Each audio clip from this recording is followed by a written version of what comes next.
Bonjour, bienvenue à cette session Fast and Fluttarius.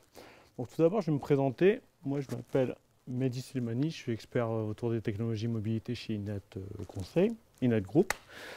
Et je vous présente mon collègue qui n'est pas là. Donc, Inet Group, c'est quoi? Tout d'abord, je vais faire une petite pub pour Inet. Inet Group, c'est une agence hybride. Nous faisons en fait, nous avons plusieurs pôles d'expertise. Nous faisons de la technologie pour de l'infra, du design, de la formation académique, de l'expertise auprès de nos clients et du consulting. Inet, ça se trouve où? À Lille, à Lyon, à Paris, à Shanghai et à Montréal. Pour les intéressés, n'hésitez pas. Et moi, je fais partie de l'équipe Inet Lab. Donc, le lab, c'est trop bien. Vous voyez, on fait un peu de tout. On fait du Kafka, du Spark, du Docker, du Kubernetes, de l'Apache Beam, de l'Angular, un peu de Go, du Java, iOS, enfin un peu de tout. Et on recrute, je le redis. Vous avez compris le message ou pas? Donc là-dessus, je peux revenir. On a déjà eu une phase d'introduction qui était très bien. Donc Flutter permet de faire des belles applications avec un seul code, ça vous connaissez un peu l'histoire. Je reviens un peu là-dessus. Une application Flutter, c'est quoi? Vous avez retenu ou pas? Des widgets et des widgets, c'est bien. Codé en quoi? En Dart, c'est bien. Ils t'ont écouté. Alors, on a un catalogue de widgets. Donc, dans les widgets, on a un peu de tout. On a des widgets qui permettent de faire des spécificités autour du style iOS, du matériel, niveau des tout ce qui est input pour la saisie de texte, de l'asynchronisme, des composants basiques, du texte, du scroll, des layouts, un peu de tout. Excusez-moi, je suis pas obligé de parler qu'un micro. Voilà. Voilà. Et donc dans les widgets, il y a quoi? Il y a une petite liste de widgets, très légère. Un petit peu. Et là, le premier truc qu'on se dit, c'est oh punaise. Comment je vais faire? En fait, il ne faut pas s'inquiéter. Avec une dizaine de widgets, c'est largement possible de faire une application Flutter. Donc là, je vais passer à la partie live coding. Alors moi, je vais m'asseoir. Si vous ne me voyez plus, c'est normal. Regardez l'écran. Faites confiance, je suis là. Dans les écrans, donc là, on va faire un espèce de Twitter Lite. Donc dans le Twitter Lite, il va y avoir un splash, un écran de connexion, une liste de tweets, le détail d'un tweet. Excusez-moi, j'arrête pas de bouger mon micro. Mais en 45 minutes, on n'aura pas le temps de faire tout ça. On va juste prendre l'écran de la home. Les autres écrans sont prêts. Je les ai déjà codés. Je vais juste faire des transitions entre deux. Donc, je vais expliquer grossièrement de quoi est constitué cet écran home. Donc, tout d'abord, un scaffold. Le scaffold va permettre en fait de structurer notre écran. Là, j'ai pris le parti pris de faire du style matériel. À savoir qu'on peut différencier du Cupertino, du matériel. Moi, pour le coup, je suis à la base développeur Android matériel. Donc, un scaffold composé d'un appbar qui va permettre d'avoir une barre de navigation avec un titre, un floating nation button, pour ça je vous apprends rien, ça va nous permettre de faire une redirection vers un écran d'édition. On va avoir une liste view, du coup, vous êtes tous développeurs Android ici ou pas? Qui fait du dev Android? iOS? Petite main levée. Donc là, je vais créer un widget tweet qui va correspondre en fait à une cellule du tweet et elle sera composée d'une carte matérielle et d'une colonne pour un affichage vertical. À l'intérieur de celle-ci, je vais mettre une row qui sera en fait un affichage horizontal qui sera composé d'une image, d'une colonne et d'un texte pour la date. D'un texte, parce qu'un tweet c'est d'abord un texte, une image, dans le cas où on a mis une image. Petite parenthèse, vous avez vu, il y a encore de la pub pour l'équipe. Et un widget que j'ai créé, que si on a le temps, je vous montrerai, qui est le widget like. Et donc, en fait, pour faire un écran d'home page, il faut à peu près 12 widgets. Ce qui n'est pas énorme par rapport à tout ce que je vous ai montré tout à l'heure. Donc là, je vais commencer à coder. Donc, soyez indulgents, parce que le live coding, à des moments, ça ne se passe pas très bien. Il y a toujours des surprises. Alors, je vais vous montrer,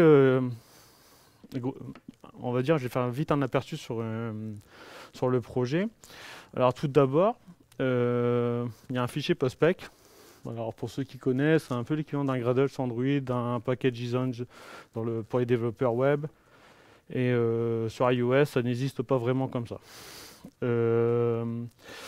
Donc là, en fait, dans ce fichier-là, nous allons avoir le... Ah, vous voyez pas, excusez-moi. Il faut le dire qu'il faut zoomer, parce que moi, je vois très bien sur mon ordi. Donc il y aura la liste des dépendances. Donc là, vous voyez que je récupère un certain nombre de dépendances, comme Firebase, Cloud Firestore. J'ai des dépendances de développement.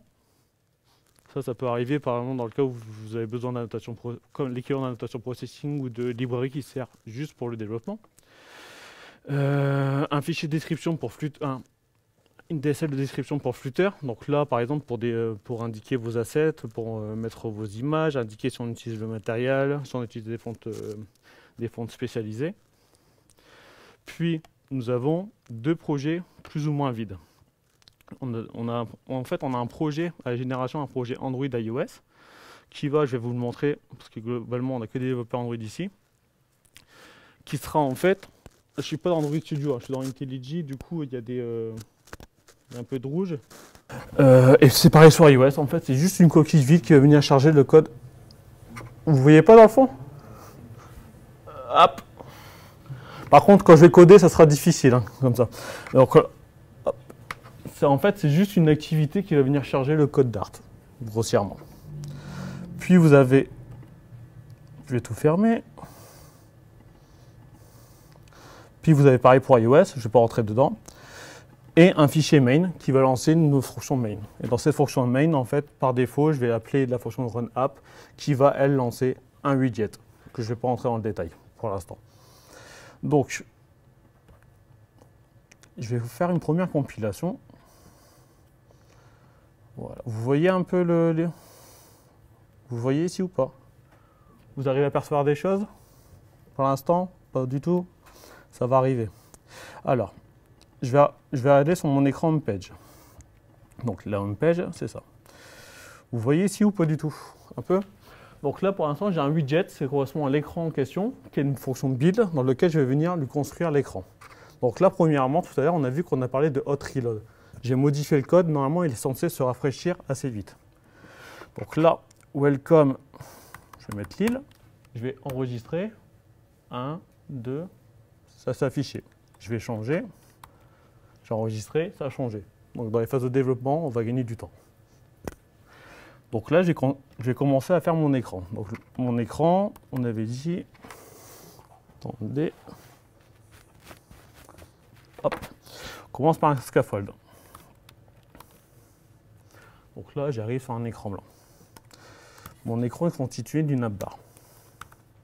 Donc, je vais mettre une appbar. Vous voyez que c'est super pratique dans le cas où, dans les phases de développement. On va gagner un temps fou. Mon appbar va contenir un title qui sera un texte avec une string. Bon, il y aurait dû dire au début, hein. C'est mieux d'externaliser les textes, tout ça. Mais là, pour l'instant, ça sera du dur. En 45 minutes, on ne fait pas de magie non plus. Donc là, accueil. On avait un Floating Action Button, donc je vais en ajouter un. Hop, il y aura une fonction pour le cliquer et une icône. Donc on va utiliser le widget icône et on va utiliser les icônes matérielles, donc l'icône create. Donc je vais enregistrer, ça apparaît. Dans le cas où je veux ajouter un tweet, je vais vouloir naviguer entre deux widgets, donc d'un écran à un autre écran. Donc pour ce fait, je vais utiliser le widget navigateur. Dans le cas, je vais le récupérer via son contexte, qui référence entre grossièrement le widget parent, grossièrement, et je vais pousser. Tu avais levé la main? Non, excuse-moi. Je vais pousser via un chemin. Je vais montrer d'où ça vient. Je vais pousser en fait une route qui s'appelle create. La route create se trouve dans le fichier main. Dans le fichier main, en fait, j'ai en fait un premier widget qui s'appelle Material App, qui est en fait le widget applicatif dans lequel je vais venir en fait instancier un ensemble de routes, un peu comme un routeur sur Angular pour ceux qui ont déjà fait un peu d'Angular. Donc là, ça marche pour les chemins qui sont pour les écrans qui n'ont pas besoin de paramètres. Donc on définit un ensemble de chemins et automatiquement le widget associé, et lui va faire la transition entre les deux. Donc ici, j'enregistre, je vais cliquer en dessous, on arrive bien sur un nouvel écran.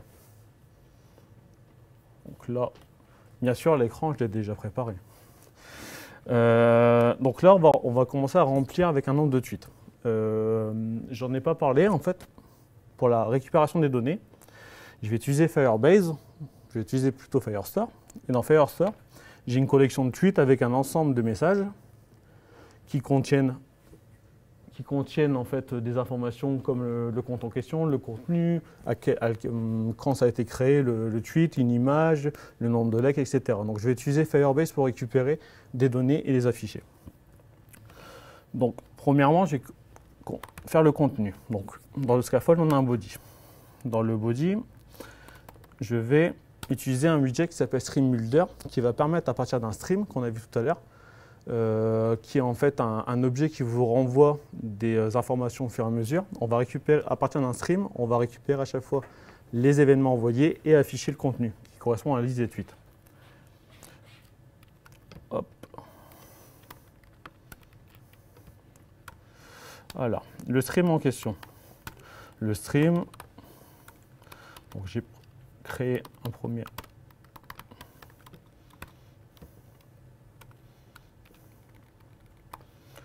Alors, j'ai une première méthode que j'ai déjà créée, elle n'est pas super importante. À partir de Firestore, je vais récupérer dans la collection de tweets les tweets ordonnés par la date de création et je récupère la snapshot de tout ça.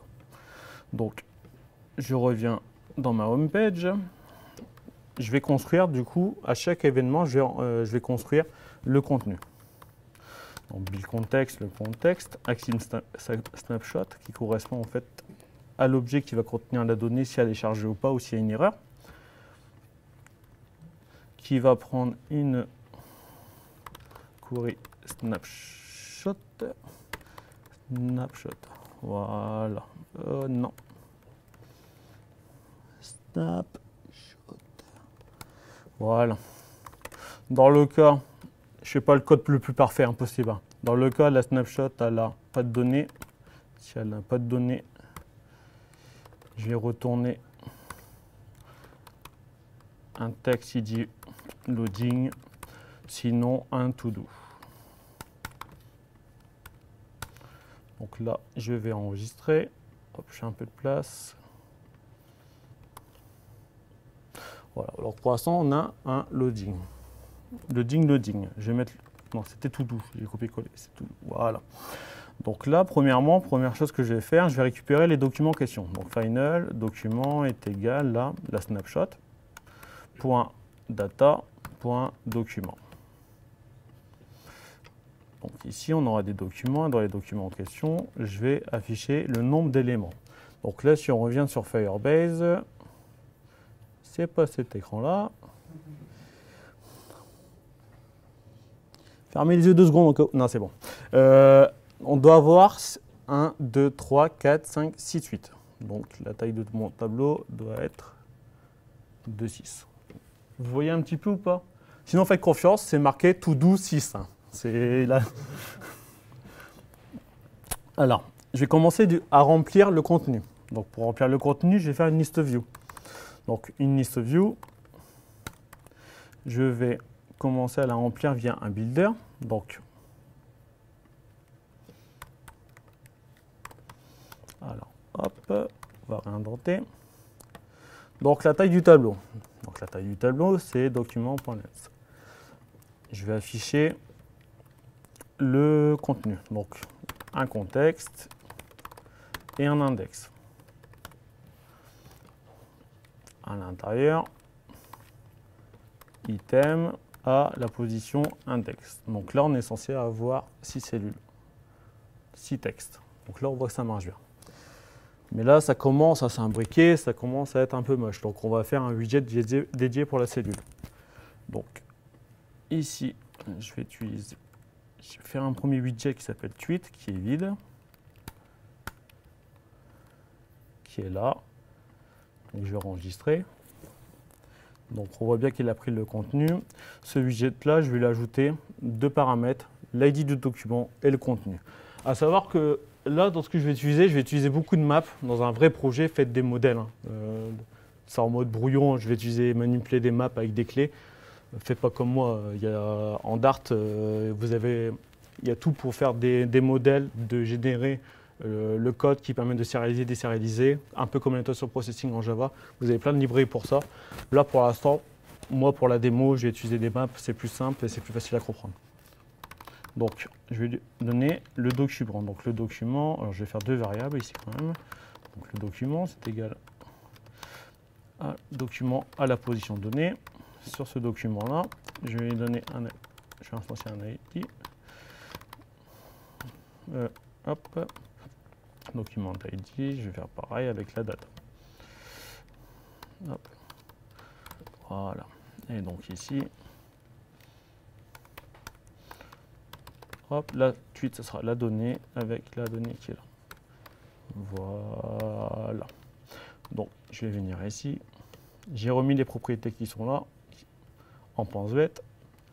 Donc, je vais ajouter les deux propriétés. Donc, final, string le document ID, parce que l'ID c'est une string, et une map de string dynamique. Donc, dynamique, ça correspond à tous les types possibles, tout un entier, une string, un peu tout. Alors, hop, je ne l'ai pas appelé, je vais l'appeler tweet. Bon, un constructeur. Donc là, vous voyez, on a des constructeurs const. L'intérêt des constructeurs const, c'est lorsqu'en Dart, vous créez deux mêmes objets qui ont le mot-clé const devant, c'est la même instance. Donc en faisant ça, on va éviter dans Flutter, ça va éviter de redessiner un widget qui n'a pas changé. Alors ici, nous allons remplir la cellule. Donc la cellule, c'est une carte. Hop, donc là, on ne va rien voir. Normal. Cette carte-là va contenir une colonne pour afficher des éléments verticalement. Une colonne prend plusieurs enfants. Donc on va utiliser les children qui prennent aussi des widgets. Vous voyez, c'est vraiment de l'imbrication des widgets dans des widgets. Donc on va commencer à faire le header. Donc le header, c'est un alignement horizontal. Donc pareil, on va mettre des children. Il faut reprendre l'habitude de coder. Sur Android, on avait pris l'habitude de faire drag and drop un peu comme sur iOS. Là, il faut se remettre dans le code. Donc, à l'intérieur, je vais utiliser un widget avatar que j'ai créé, que je vous montrerai le contenu, qui va prendre en fait l'ID en question pour télécharger l'image depuis le net. Donc ici,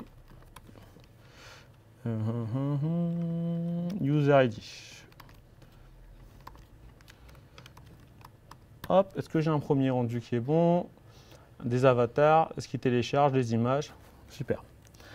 Donc après, je vais afficher mon compte, mon nom de compte et mon alias. Donc un affichage en colonne avec des children. Je vais accélérer un petit peu, ne vous inquiétez pas. Hop, donc ici, hop, hop. Et un name. J'enregistre, c'est bien. Donc je ne sais pas si vous vous apercevez grossièrement, mais déjà je vais inverser, ça c'est mieux. Les deux textes sont centrés, en fait le deuxième texte est centré sur le premier, parce que par défaut dans la colonne, là ils sont centrés sur l'axe secondaire. Donc je vais changer la stratégie d'alignement sur l'axe secondaire à la colonne, c'est-à-dire l'axe horizontal. Je vais lui dire que sur l'axe horizontal, les éléments ils vont commencer au début. Donc je vais enregistrer. Donc là, je vais bien avoir mes deux éléments qui sont tous les deux à gauche. Donc là, j'ai besoin d'un espace. Donc, il y a différentes manières de faire. Moi, je vais utiliser une sizebox avec une petite largeur, on va dire 12. Donc, ça fait un petit écartement. J'ai besoin de mettre la date. Donc la date, pour l'instant, je vais écrire date. Soit. Elle est là. J'ai besoin de la mettre tout à droite. Je vais utiliser un autre widget qui s'appelle Spacer, qui va pousser au plus qu'il peut. Donc le Spacer, il prend aussi une autre propriété qui est Flex, qui permet de mettre une notion de poids, et lui, il va s'occuper de pousser avec un pourcentage en fait, par rapport à l'espace disponible. La date, il faut maintenant la formater. Donc là, c'est pas intéressant. Je vais utiliser une fonction Dart, mais c'est pas grave. Je ne l'explique pas. Un date format. Hop. Un date format. Hop, hop, hop, hop.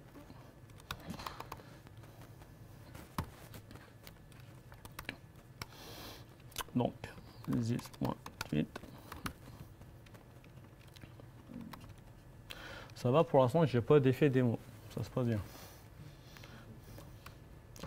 Alors, attendez, il manque un petit bout d'écran. Je vais enlever ça, ça sera mieux. Et la date, je vais l'afficher ici. Voilà. Là, vous voyez, on ne voyait pas tellement. En fait, ici, il y a une carte. Et en fait, les éléments sont assez collés. J'ai besoin de lui mettre un padding. Donc là, pour lui mettre un padding, je vais ajouter une propriété padding. Je vais changer sa valeur. Par exemple, pour que ça se voit bien, je vais mettre 30. Vous voyez que ça bouge à l'intérieur. Donc là, je vais lui mettre 12 unités. Voilà. Donc là, vous avez votre reader. Donc là, je vais ajouter le texte. Donc là, c'est pareil, je vais ajouter le contenu du texte à le widget texte. Donc là, 38 de content text. Hop. Je veux un peu d'espace entre le texte et le header. Donc là, je vais mettre un 8. Voilà. J'ai besoin en fait que mon texte il soit à gauche. Je veux que mon texte soit à gauche, mais qu'il prenne toute la place. Donc j'ai besoin qu'il stretch. Donc je vais remonter sur la colonne. Donc je vais lui changer son cross-alignement en lui indiquant que je veux qu'il stretch. Et là, mon texte va aller tout à gauche, il va prendre toute la largeur. Voilà, ça se passe très bien. Je vais mettre un petit espace encore en dessous et je vais mettre une image. Donc, je vais vous montrer le widget image que j'ai créé. Hop, image qui prend plusieurs propriétés. La première, le document ID. Donc, document ID et l'image URL qui est 6.8 de l'image. Si on pense bête les petites propriétés. Donc, dans le cas où ça existe, on est bien des images. Je vais vous montrer un peu le code de tweet image. Tweet image, grossièrement, c'est quoi? Vous voyez un petit peu ou pas? Vous voyez? Alors, tweet image. Alors, tout ce qui est au-dessus, on ne va pas en tenir compte pour l'instant. Qu'est-ce que j'ai fait? C'est que j'ai utilisé un fade in image asset network. En fait, c'est un widget qui existe, qu'on va lui donner en fait une image, une stratégie pour s'afficher. Donc, si on veut que le contenu soit croppé, pas croppé, tiré sur la largeur, tiré sur la hauteur et tiré sur les deux. Donc, il y a plusieurs stratégies. On lui donne l'URL de l'image, un placeholder qui en fait vient, c'est une image qui vient de vos assets, une largeur, une hauteur, et automatiquement, il va télécharger l'image, l'afficher et l'animer avec une petite transition de fading. On peut lui changer la durée de transition, l'interpolation, il sait le gérer tout seul. Au-dessus, j'ai mis un petit widget qui s'appelle Hero, je vous montrerai pourquoi. Et dans le cas où l'image elle est vide, elle n'est pas nulle dans Firestore, j'ai mis vide. Dans le cas où elle est vide, j'affiche rien, un container sans rien. Et donc, pour l'affichage, je voulais en fait faire du 4 tiers. Donc, pour faire du 4 tiers, j'ai wrappé tout ça avec un widget Layout Builder qui me permet de récupérer des contraintes. Et sur les contraintes, je vais récupérer la largeur du parent et je vais faire en fait une application 4 tiers dessus pour avoir du 4 tiers. Et automatiquement, il m'a téléchargé l'image, il me l'a affiché. Donc là, si je scroll, vous voyez bien que j'ai des tweets avec des images. Je vais ajouter un petit bouton like. Donc là, lui, il n'est pas intéressant par rapport aux autres, mais je vais le mettre quand même. Donc le tweet ID, hop, document ID, like. Donc la propriété tweet, like, et là, hop. Voilà. Donc vous voyez, j'ai mon petit like qui s'est mis. Par contre, j'aimerais bien qu'il se place à droite. Donc pour le placer à droite, je vais le wrapper d'un widget qui s'appelle Align. Donc je vais remettre l'objet like. Donc là, pour l'instant, rien ne va changer. Et je vais lui dire où se placer. Donc l'alignement, je le veux 100, centré à droite. Pardon. Centré à droite. Et là, automatiquement, il va se placer à droite. Voilà. Là, ce que j'ai besoin, c'est quand je clique sur un tweet, je veux afficher le détail d'un tweet, l'écran d'après. Donc, je veux que ma cellule soit cliquable. Donc, il y a plusieurs manières de faire, il y a plusieurs widgets. Moi, comme j'ai mis le matériel, j'ai mis l'effet Ripple. Je vais utiliser un widget qui s'appelle Wrap New Widget, qui s'appelle Inkwell, qui prend une fonction untap. Donc là, pour l'instant, je ne vais rien lui mettre. Donc là, vous voyez que ma cellule, il n'y a rien qui se passe parce que je n'ai pas mis d'action pour le tap. Dès lors que je vais lui en mettre une, untap, je vais mettre une callback qui ne fait rien. Là, on va voir, vous voyez l'effet de Ripple ou pas? Au pire des cas, attendez.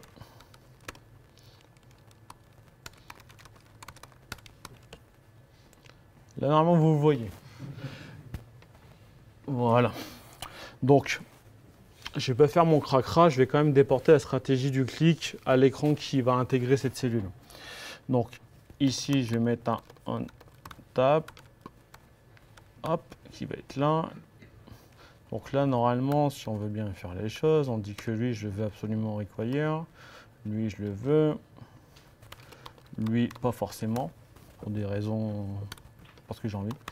Et donc, il va prendre un void callback qui s'appelle untap. Voilà, très bien. Je vais revenir sur la home page, qui intègre dans la liste les tweets.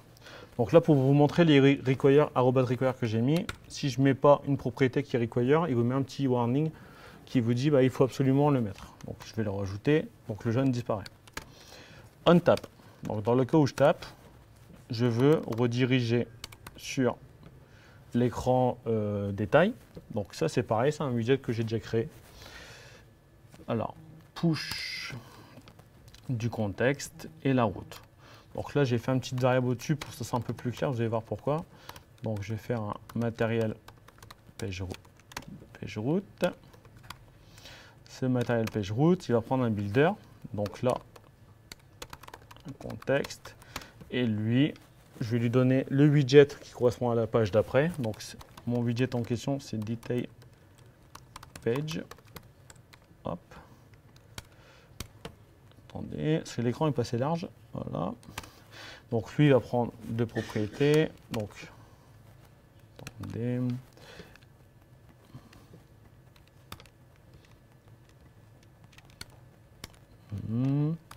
Donc là, le tweet en question qui correspond à la date au tweet qui est là. Et l'ID qui correspond au document ID. Et là, normalement, si je clique, ça redirige bien sur l'écran en question. Et donc là, vous voyez, il y a un truc qui se passe de manière magique, c'est que les images, elles bougent un peu toutes seules. Vous voyez qu'il n'y a pas longtemps, j'ai pris l'avion pour aller au Canada. C'est vraiment très juste. 1,96 m dans un avion, il ne faut pas être un peu plus grand. Donc là, vous voyez qu'il y a une transition qui se fait entre les deux écrans. L'image bouge tout seul. Et vous allez me dire comment c'est possible. Donc en fait, si on revient sur le widget Tweet Image, à l'intérieur, j'ai utilisé un hero. Et sur ce widget, je lui ai mis un tag qui correspond d'identifiant. Donc forcément, si on lui met un tag, il faut qu'il soit unique dans l'écran pour qu'il puisse, savoir quel élément il doit interpoler avec l'écran d'après. Donc là, c'est pour ça que je transportais un peu le document ID.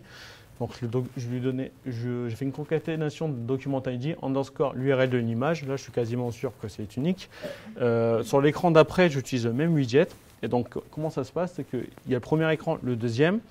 Il va détecter qu'en fait, il y a un héros qui match et automatiquement, il va interpoler. Là, si vous voyez bien, dans le premier écran, l'image est carrée.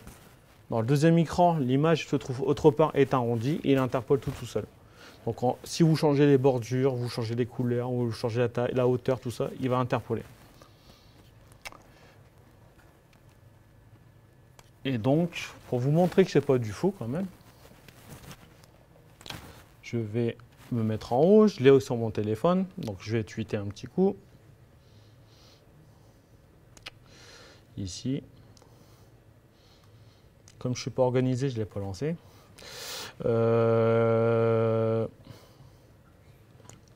Live coding log. Donc je vais envoyer un tweet. Et là, ça apparaît. Pour montrer que c'est pas du faux, je vais en faire plusieurs. Je suis pas un menteur. Hein. Voilà, ça fonctionne bien. Donc, ça c'est nickel. On repasse sur la keynote.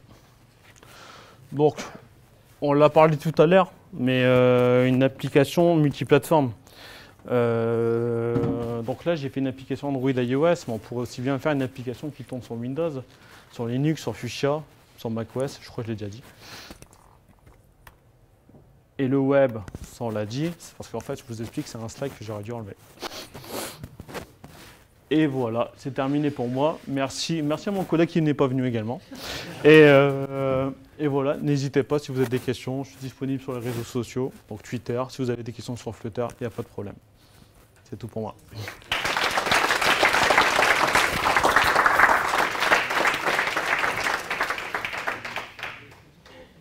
Personne n'a des questions sur le code? On peut même revenir sur le code si vous avez des questions, il n'y a pas de problème.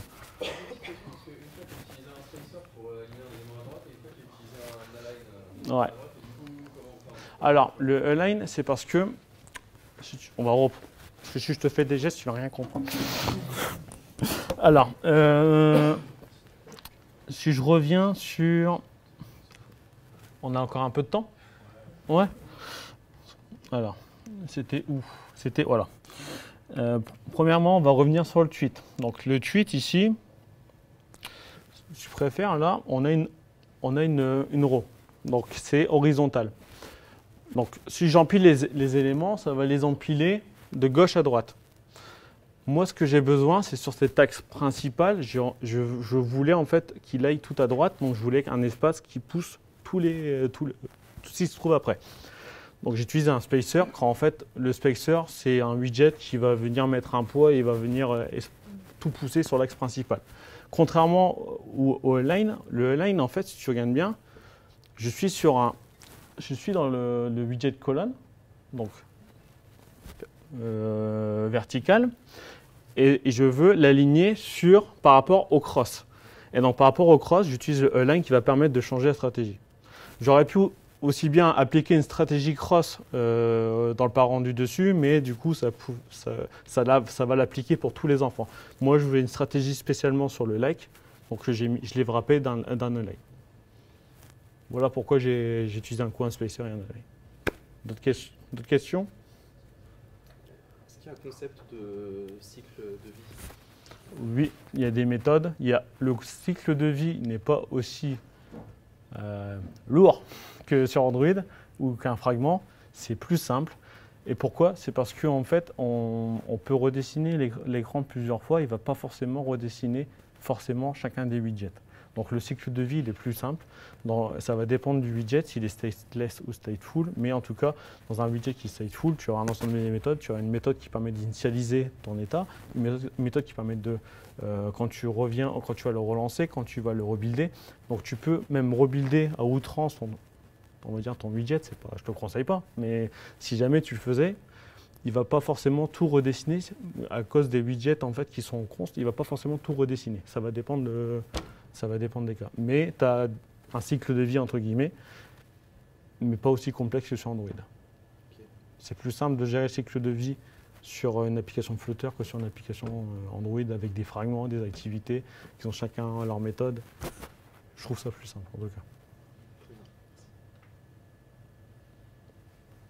Je vais me lever.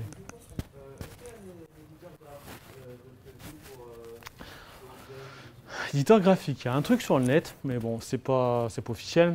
Par contre, il y a des trucs qui sont un peu marrants. Alors, j'ai oublié. Dans le cas où tu fais une application, des designs sur Sketch, je crois qu'il y a un outil qui s'appelle Stretch, de souvenir, il n'y a pas très longtemps. Donc, tu mets ta maquette, c'est un peu comme Zeppelin, tu mets ta maquette Sketch dedans, automatiquement, il va te sortir tout le code. Ça, c'est un truc qui est sorti. Et là, dernièrement, dans Alibaba, encore eux, ils sont à fond sur Flutter. Ils ont fait un outil qui, tu mets une image, il te ressort le code. Il analyse l'image, il te ressort le code. Et franchement, je n'ai pas testé, mais tu vois les vidéos, ça vend un peu du rêve. Hein. Ça a l'air d'être super bien. Donc, mais par contre, tu n'as pas encore d'éditeur et je pense que ça n'arrivera pas tout de suite. Ça va dépendre je pense que la manière dont est fait Flutter, je pense pas que ça sera possible. Je dis peut-être des bêtises, je m'avance peut-être, mais pour moi, ça n'existera jamais. Je pense. Mais ça, tu vois, je te tutoie. J'ai codé un écran, tu peux faire des écrans plus complexes, tu vas assez vite. Franchement, il n'y a pas de. C'est juste une habitude à reprendre. Il faut coder un peu, c'est pas grave. Mais une fois qu'on a compris un peu, ça se fait assez vite. Ça indente beaucoup de code. Alors, quelque chose que j'ai pas faite pour aller vite, mais normalement, dans mon widget par exemple tweet, grossièrement, il est divisé en trois. Il y a un header, un body et un footer. Bah, tout ce que j'ai mis dans le row, j'aurais dû faire un widget interne qui est privé. Je l'aurais appelé header. J'aurais mis tout mon code dedans avec les propriétés qui vont bien. Je l'aurais appelé. Comme ça, on a un truc qui est beaucoup plus propre à lire et plus facile à maintenir. Mais c'est comme tout, c'est l'exemple du code que tu trouves sur le net, tu as une activité avec tout le code dedans ou la personne qui va découper. Là, pour aller vite, j'ai tout mis dedans, mais il faut découper au plus possible. Justement, par rapport au design, du coup, si je veux voir le rendu d'un écran, il faut que dans l'appli à côté, je sois dessus au même moment, c'est ça? J'ai pas un aperçu. Non, non. Tu peux avoir un aperçu de l'arborescence, mais pas du rendu final.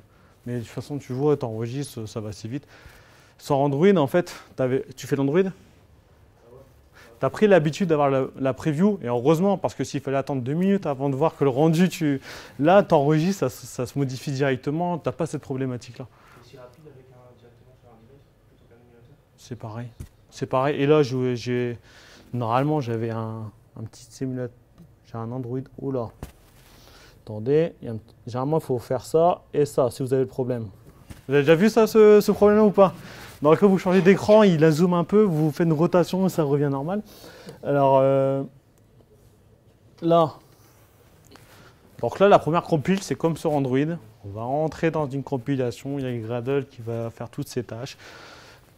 Bon, on va attendre 2 minutes. Et après, on aura le hot reload. On va pouvoir rafraîchir comme ce que j'ai fait tout à l'heure. Et j'ai oublié la question d'ailleurs, je me suis perdu. Je vais vous montrer que ça marche sur Android quand même. Alors. Est-ce que j'ai encore Internet ? Voilà, c'est bon. Alors, ici. Ah, j'ai peut-être pas. Ce qui est marrant, c'est que j'ai pas mes tweets là.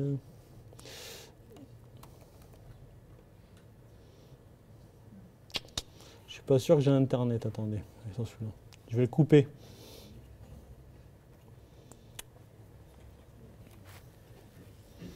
Bon, sinon je l'ai sur mon téléphone. Si tu veux, je vais te donner. Mais bah, d'ailleurs, testez. Par contre, vous me le rendez. Hein. Mais testez l'application, vous allez voir. Là, en plus, c'est même pas en release, c'est en debug, donc c'est pas aussi rapide que ça pourrait être. Vous la testez, vous voyez un peu les transitions, les animations, le ressenti. De toute façon, généralement, on a toujours un petit ressenti. On sait quand c'est de l'hybride, on sait quand c'est de l'hybride native. Là, testez et voyez un peu qu'est-ce que ça peut donner. Mais ça tourne à la fois sur Android, sur iOS. Même, il est possible de faire des applications de desktop. Je l'ai déjà fait. C'est un peu... Au début, c'est pas si facile. Il faut configurer sa machine, il faut mettre certaines choses. Mais ça marche super bien. N'hésitez pas, franchement, il faut le tester. D'autres questions? Ouais, alors je sais pas si c'est vraiment pertinent. Mais juste une appli Hello World avec un texte, ça pèse combien? Par défaut, je crois que sur Android, elle a 4 MB et sur iOS, elle est sur 10. Je dis pas de bêtises? 5 et 10, c'est ça. Et alors, la partie 10 sur iOS, malheureusement, c'est plus une question de Swift, où on a du mal à réduire. Mais ça, c'est un travail aussi chez eux. Mais on est à 5 sur Android et 10 sur iOS. Mais tu ne vas pas monter beaucoup plus. Tu n'auras pas des applications un peu comme tu l'aurais... moi, j'ai un souvenir de NativeScript. Alors, pas de React Native, j'en ai pas fait énormément. Mais où tu avais une application qui faisait 40 MB, 45 MB, c'est limite un jeu. Et Xamarin, c'est pareil. Là, tu es sur du 5 MB et de toute façon, c'était C'était aussi ce qu'ils préparaient pour leur release, c'était l'optimisation de tout ça. D'ailleurs, ils travaillaient encore là-dessus sur une partie d'optimisation, mais il n'y a plus grand-chose à faire. Chez Inat, Vas-y. vous avez déjà des clients qui sont intéressés par Flutter ou qui sont au courant de l'existence? Ouais, on a des clients, comme je disais, on fait des formations. Non, on a des clients qui sont intéressés. Au début, c'est nouveau, il faut leur apprendre, il faut leur montrer surtout. Parce que les clients ont toujours peur des technos un peu qui font les deux. On leur explique le concept, comment ça marche et pourquoi ça marche bien par rapport à d'autres solutions. Donc oui, on a des clients. On a même des applications internes. Et je fais des formations. Alors pour l'instant, les formations que j'ai faites, c'est quasiment que de l'interne.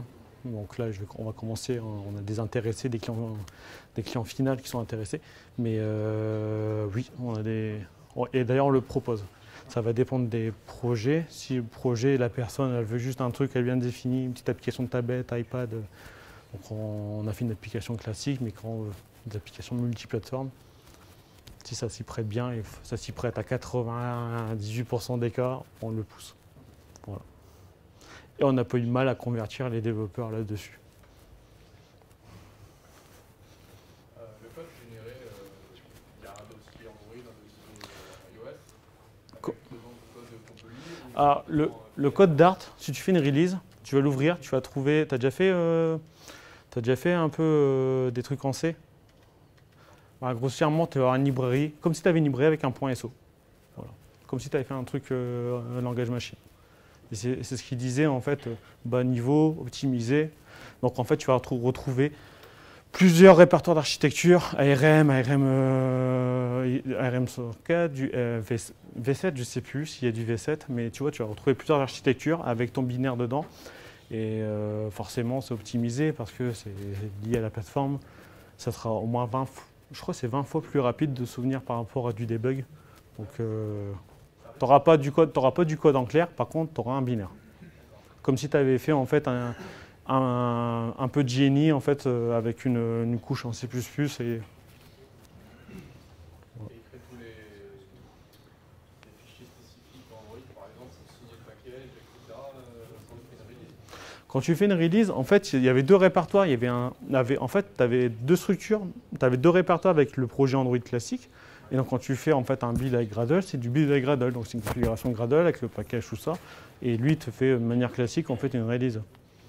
Et pareil pour iOS.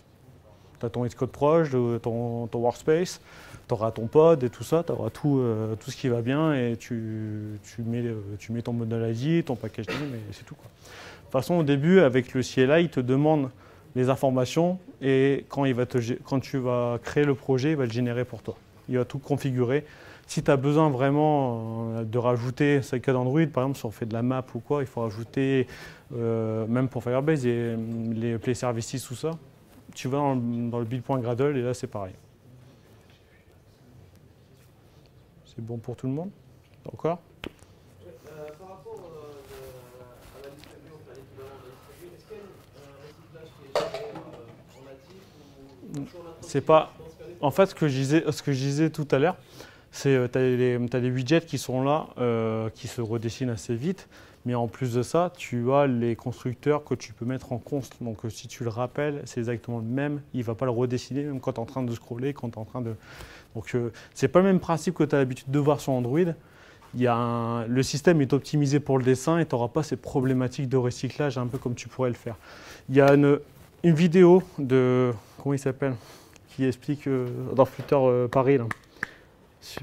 Un jeune, je te donnerai le nom, quelqu'un qui explique comment ça marche un widget. Il a fait une belle présentation en disant comment ça marche, dans lequel change une propriété, tout ce qui se passe. Tu regardes la vidéo, ça prend au moins 1 heure le sujet, donc t'expliquer comme ça, je ne saurais pas te le dire. Mais je t'enverrai après le lien de la vidéo. Rémi, voilà. Très bon développeur d'ailleurs.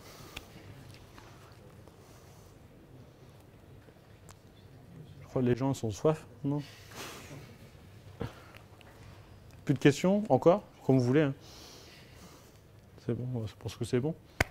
Voilà. Nickel.